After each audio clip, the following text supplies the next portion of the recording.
കിടക്കാൻ പറ്റാത്ത സാഹചര്യമാണ്. അങ്ങനെ തന്നെ മഴ പുറത്തുനിന്ന് പെയ്യും പോലെയാണ് എന്റെ വീട്ടിന്റെ ഉള്ളിലേക്ക് മഴ പെയ്യുന്നത്. അതുകൊണ്ട് പഞ്ചായത്ത് എനിക്ക് വീട് എടുത്തു തരണം. ഈ ഡ്രൈനേജ് തുറന്നിട്ട് ഈ നാട്ടിലുള്ള കോളനിവാസികൾക്ക് ഈ വെള്ളം തുറന്നു വിട്ടിട്ട് അതിന്റെ സൗകര്യം അവർ ചെയ്തു തരണം. പോരേക്ക് ഓവ് ചാലാക്കിയിട്ട് ഫ്ലോ വിട്ടിട്ട് ഡ്രൈനേജിലേക്ക് ആ വെള്ളം വിട്ടു തരണം ഞങ്ങൾക്ക്. അല്ലേക്കില് ഞാൻ കളക്ടറേറ്റ് പോയിട്ട് ഞാൻ സമരം കിടക്കും. ഞാൻ മരിച്ചാലും തേക്കടില്ല. ഒരുപാട് പട്ടിണി പാവങ്ങളുടെ ഒരുപാട് ദയനീയാവസ്ഥയാണ്. പിഞ്ചു കുഞ്ഞുങ്ങളടക്കം അത് മനസ്സിലാക്കില്ല അവര്. കാരണം ഉള്ളവനെ ഒരു ന്യായം പറ, ഇല്ലാത്തവനെ ഞാൻ പറ. അതിവിടെ ഉണ്ടാകാൻ പാടില്ല. എല്ലാവർക്കും ഒരേ ന്യായമായിരിക്കണം. മഴക്കാലം ശക്തമായതോടെ മാടായി ഗ്രാമപഞ്ചായത്തിലെ മഞ്ഞിരവളപ്പ് പ്രദേശത്ത് പട്ടികജാതി കുടുംബങ്ങൾ ഉൾപ്പെടെ താമസിക്കുന്ന 10ഓളം കുടുംബങ്ങൾ കടുത്ത ദുരിതത്തിലായി. വീടുകൾക്ക് ചുറ്റും ദിവസങ്ങളായി ചെളിവെള്ളം കെട്ടിക്കിടക്കുന്നതിനാൽ ജീവിതം ദുസ്സഹമായിരിക്കുകയാണിവിടെ.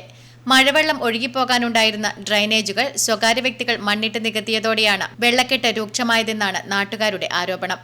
വെള്ളം കെട്ടി നിൽക്കുന്നുണ്ട്. ഇവിടെ വെള്ളം പോകുന്നൊരു വഴി ഉണ്ടായിന്, അത് അവർ ഒട്ടാ മുട്ടിച്ചറിഞ്ഞ് ചരലിട്ട് മൂടി.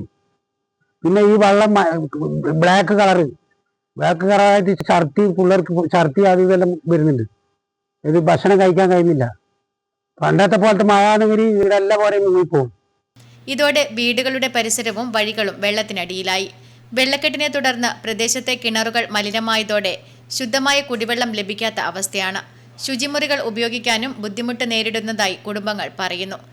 ചെറിയ കുട്ടികൾ ഉൾപ്പെടെ ചെളിവെള്ളത്തിലൂടെയാണ് സ്കൂളിലേക്കും മറ്റാവശ്യങ്ങൾക്കുമായി പോകേണ്ടി വരുന്നത്. കൊതുക് ശല്യവും മലിനജലക്കെട്ടും കാരണം പ്രദേശം പകർച്ചവ്യാധി ഭീഷണിയിലാണെന്ന ആശങ്കയും ശക്തമാണ്. നിരവധി തവണ മാടായി ഗ്രാമപഞ്ചായത്തിൽ പരാതി നൽകിയിട്ടും പ്രശ്നപരിഹാരത്തിനുള്ള ഫലപ്രദമായ നടപടി ഉണ്ടായിട്ടില്ലെന്നാണ് നാട്ടുകാരുടെ ആക്ഷേപം. എത്രയും പെട്ടെന്ന് പോകുമ്പോൾ കണ്ടെത്തിയില്ലെങ്കിൽ നാട്ടുകാരെ നമ്മൾ ഈ സംഘടന എല്ലാവരും നാട്ടുകാർ ഉൾപ്പെടുത്തിക്കൊണ്ട് നമ്മളെല്ലാ സമരത്തിനുള്ള നമ്മുടെ ജീവനും സ്വത്തിനും എല്ലാത്തിനും ഒരു സംരക്ഷണം വേണം. അത് നമ്മളൊരു ഭവനം എന്ന് പറയുന്നത് കയറി കിടക്കാനല്ല. ഇതിന്റെ അവസ്ഥക്ക് ഫുള്ള് വെള്ളം കെട്ടാണ്. ഇപ്പം വെള്ളം ഒഴിച്ചുകൊണ്ടിരിക്കുന്നത്. ഇത് ഏറ്റവും രണ്ടാമത്തെ മെയിൻ പ്രശ്നം കുടിവെള്ള പ്രശ്നമാണ്. ഒരു കിണറിന്റെ അവസ്ഥ നോക്ക്. എന്താ ഒരു കിണറിന്റെ അവസ്ഥ? ഒരു ഭക്ഷണം ഒരു പേർക്ക് വെള്ളം കുടിക്കണ്ടേ? അതില്ല. അതുകൊണ്ട് നമ്മൾ എത്രയും പെട്ടെന്ന് പോകുമ്പോൾ അധികാരികൾ കണ്ടെത്തണം. Network news, Pazhayangadi.